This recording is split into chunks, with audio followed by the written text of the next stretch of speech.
Hello and welcome to Solent Sports News. I'm Callum Cooper and here are your 2 o'clock sport headlines. We start with the announcement from the Scottish FA that Alex McLeish has been reappointed manager of his home country after Gordon Strachan was relieved of his duties. McLeish will be aiming to guide Scotland to Euro 2020 qualification after they missed out on this year's World Cup. Here he is speaking about his appointment.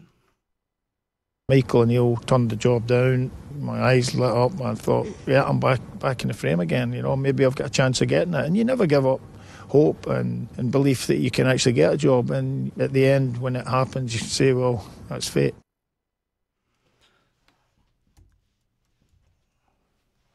Sky Sports pundit and former Scotland striker Charlie Nicholas is not overjoyed with the appointment. Alex McLeish would not have been my first choice. I would have went for somebody younger and trying something different and start to build a process. But it tells you what the SFA are about. They can't make a decision. They get desperate. They panic. And then they end up only offering Alex McLeish a 2-year contract. The 5th round of the FA Cup begins tonight with Chelsea taking on Hull City at Stamford Bridge. Southampton travel to West Brom on Saturday, having recently come out as 3-2 victors over them earlier this month. The visitors' former striker Jay Rodriguez is eligible to play after being granted a 3-week extension to reply to an FA charge of alleged racism. Saints boss Mauricio Pellegrino, meanwhile, believes this tie can strengthen the teams going forward. Can help us to introduce some players that didn't play too much in the recent game, and we can prepare much better for the future. Can help us to believe more in our improvements since January. While Pellegrino is under pressure, another Premier League manager in the South isn't. That is because Eddie Howe has been awarded January's Manager of the Month. After masterminding a 3-0 away win at Chelsea and a 2-1 defeat of Arsenal, Howe has more than justified that accolade. Eastleigh will be looking to get back to winning ways tomorrow. The Spitfires were on a hot streak of 8 games unbeaten, but are without a win in the last 2 fixtures. They take on struggling Chester, who sit dangerously close to relegation in the 23rd place of the Vanarama National League. A few Eastleigh players are rumoured to be making an appearance at Fleming Leisure Centre tomorrow, a facility that will be officially reopened. Team GB's 7-day medal wait at the Winter Olympics is over. Dominic Parsons' best finish of 50.33 seconds was enough to secure a bronze spot in the skeleton.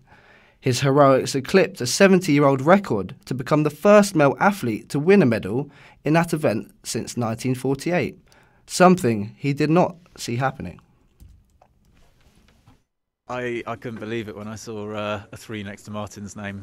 I thought I'd blown it all, so still not come to terms with it. It was really tight between the 3 of us, Martins, Nikita Tregobov and myself. And Tregobov had just got ahead of me on that run and I thought that was it. Meanwhile, Lizzie Arnold and Laura Diaz have their own skeleton campaigns. The women have just begun their second heats, with Yarnold in 3rd position and Diaz in 4th. Yarnold is determined to defend her title that she won back in Sochi in 2014, which puts GB in a good position of another medal. In the men's curling, Team GB have just lost 8-6 to Sweden in their first round robin. And here's some audio from Yarnold. I have very high expectations of myself, so I intend to defend my title, but it's sport, and I've learnt that this year. You never know what's going to happen on the competition day, but I'm committed and all I can do is my best. Having picked up 97 titles, Roger Federer can reach a new milestone today. He has the chance of becoming the oldest man to top the world tennis rankings. The Swiss would do so if he defeats Robin Hayes in the quarter-finals of the Rotterdam Open. Rafael Nadal is currently world number 1. In Formula 1, Williams have revealed their car for 2018. The team described the FW41 as significantly different to its predecessor.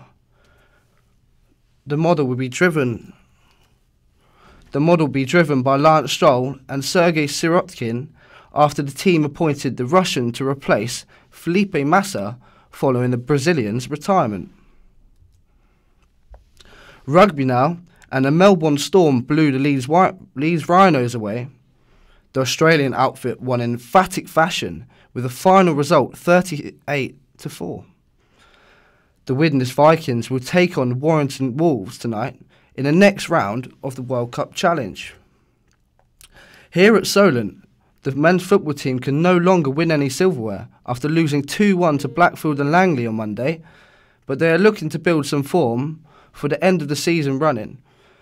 Earlier, we spoke to one of the Solent players, Ryan Dacker-Smith, about the upcoming games. That will be on at our next show at 3 p.m. If they are to bounce back from defeat, they should follow an example of Solent